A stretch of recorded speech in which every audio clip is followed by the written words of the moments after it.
Morning everybody, welcome back to the channel. Thought I'd spend a few minutes with you before before the day kicks in. Just share with you what I've been buying this week again, what I've watched.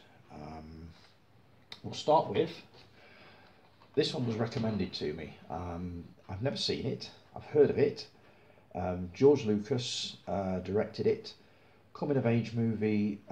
You've got some major stars in this that started off with this movie: Richard Dreyfuss, Ron Howard, Harrison Ford. Anybody else I can spot on the back here? Nope. But that has got to be worth a look. It's got a cracking rock and roll soundtrack, so I understand. But as I say, it's been recommended to me. From what I've heard of it, that is going to be a great watch, so I'm looking forward to that one. Harking back to a conversation we had last week about political correctness, Blazing Saddles. Probably the less said the better at the moment. It is probably the single most politically incorrect film ever made, by today's standards anyway. It's as funny as how I'm looking forward to watching that, revisiting it, because I've not seen it for quite a while. But I do know that is going to be funny as hell. It always is. But I also know that by today's standards you just couldn't make something like this. But that I'm looking forward to seeing again after a long time. This one I got through, Hell Drivers. Oh, wow, this is an absolute catalogue of everybody that was big in the 60s. I'd heard of this movie, but I'd never actually seen it. But the people you've got in it, you've got Patrick McGowan. Let's see now, you've got Sid James, Herbert Lom, William Hartnell, Jill Ireland, Gordon Jackson, David McCallum, Sean Connery. The list is endless. I don't think it's a thriller. I think it's more of an adventure film to do with lorry drivers, truck drivers. So I'm really looking forward to getting into that one. And they reckon it's a beautiful Blu-ray print as well, so that's another reason to get into that. I spotted this one on the shelf yesterday, and I haven't seen this for a long time. There's probably a very good reason for it. Supposedly the worst movie ever made. Now, when I want to watch this is when I watch Ed Wood, which I think I showed you either last week or the week before. The guy who directed it is played by Johnny Depp. And what I'd like to do is watch Ed Wood and then stick this on straight after. To see whether it really is as truly awful as I remember it being the first time I saw it many years ago. I bought this years and years ago, and it's just sat on the shelf. In fact, I think the front is still probably a little bit dusty. I must give it a rub over with a duster, but that's another one to look out for. Another one I want to revisit, and again, I don't know what made me think of this. I think I saw a post on Facebook about it, and I remember reading the book at school where we were forced to read this and Kaz, Lord of the Flies, basically about a group of kids that get marooned on an island. It's an adult affair. It's not a kids film by any chance. It's as violent as hell. I believe it was an X certificate when it was released back in 1963. But I'm looking forward to seeing that. They actually screened this at school after we'd finished the book, so that we could see how it compared with the actual book. So again, I'm looking forward to grabbing a look at that at some point. All these films, I really must get around to watching them all. Had a couple of books through. Movies of the 70s. That's a huge book. Very much looking forward to... I'll see if I can flick through a few pages, but I'm really rubbish at this flipping through books thing.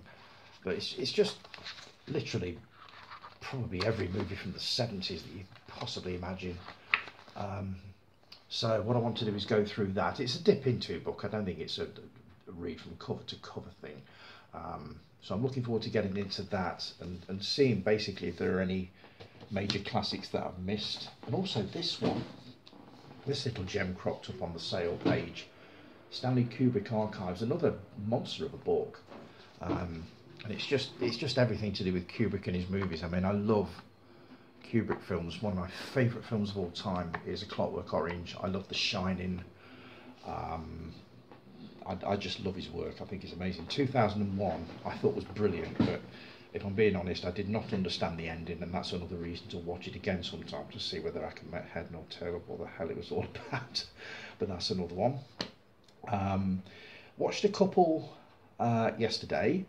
I watched the reboot of Fantasy Island. Now, I don't know whether you remember Fantasy Island from the 70s. It was set on a tropical paradise of an island run by a guy in a white suit. His sidekick was a little fella, tattoo.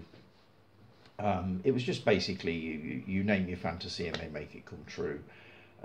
This film version is actually not as bad as it sounds. I was not expecting to enjoy it as much as I did. It's a cracking story. It's just really, really well done, and it's original as well. I've not seen anything quite like it. I definitely recommend hunting it down. I believe it's on Sky on Demand at the moment, but it's really, really good. Don't be fooled by the title. Normally these TV spin-offs are not the best, but this one is actually one of the better ones that I've seen, so I definitely recommend hunting that down. The other one I got the chance to watch, which I haven't seen before, is A Quiet Place. Emily Blunt. Just about the world is overrun by aliens or alien creatures. They can't see, they're blind, but they can hear a pin drop. Not really sure what to make of it. I did enjoy it, and I must admit I'm looking forward to the sequel, which I believe is coming out next year. It's been put off numerous times due to the pandemic, just like the Bond film has been. But I would say it's definitely worth a look. It wasn't quite what I was expecting, but yeah, I would say it was all right. Just a quick welcome to the new subscribers, if I can remember you all. There's a guy in America that I forgot his name last week, and I still don't know his name, but he calls himself Heroic Waffle. So welcome to you, loving your videos, mate. And also Alice, who runs a little channel called Alice's Movies, where she does reviews very similar to the way I do them. So welcome to you, Alice, loving your videos as well. I think that is pretty much it for this week. I'll be back on again next week. I'm hoping to get the chance to watch Gregory's Girl next week, which I believe I showed you last week, and also Local Hero. I really, really fancy a Bill Forsyth mini season, because I managed to grab hold of a movie called That Sinking Feeling, which is a very early Bill Forsyth film before he became famous with Gregory's Girl. So I'm looking forward to taking a look at that. As you've noticed, it's gone a little bit colder due to the extra layer this week. So take care of yourselves, look after yourselves in all this craziness that's still going on, and I'll talk to you again soon. Have a good week, folks. Oh, and if you do like the videos, please give them a thumbs up. I would really appreciate it, and subscribe. That'd be brilliant as well. Talk to you all again soon. Bye-bye.